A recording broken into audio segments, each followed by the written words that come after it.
Good morning all. তো প্রথমে সকালবেলায় যারা বাড়িতে থাকো প্লাস যারা বাইরে বেরো, ফার্স্ট অফ অল প্রথমে হবে হচ্ছে টোনার। ঠিক আছে, সকালবেলা ঘুম থেকে উঠে যখন আমরা ব্রাশ করি তখনই কিন্তু ফেস ওয়াশ করে নিতে হবে, বাইরে বেরোলেও তাই বাড়িতে থাকলেও তাই। ফেস ওয়াশ করার পর ওটা 1 থেকে 2 মিনিট টাইম লাগবে ব্রাশ করতে। যদি তোমরা টাইম বার করতে পারো তো আমার মনে হয় ফেস ওয়াশও সাথে সাথে মুখ ধোয়া হয়ে যায়। তারপরে দেন তো টোনারটা দেবে। টোনারটা কিন্তু ফ্রিজে রেখে ইউজ করবে।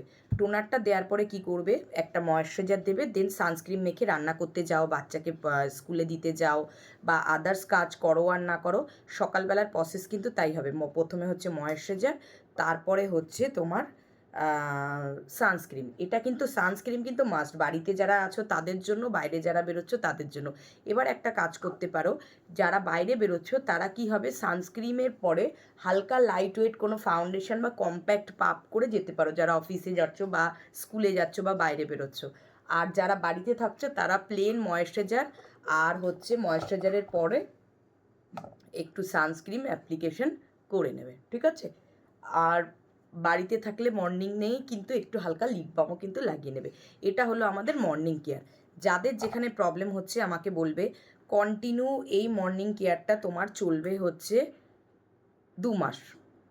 ঠিক আছে, মর্নিং কেয়ার আমি আজকে দেখিয়ে দিলাম, আর দেখাবো না। যার বুঝতে অসুবিধা হচ্ছে সে আমাকে কোশ্চেন করে নেবে। এটা হলো চলবে মর্নিং কেয়ার রেগুলার ওয়াইজ। ঠিক আছে, মর্নিং কেয়ারটা আমি আজকেই খালি দেখালাম, আর কিন্তু দেখাবো না। এই সেম প্রসেসে ভিডিওগুলো সেভ করে রাখবে, মর্নিং কেয়ার কিন্তু রেগুলার ওয়ারে হবে।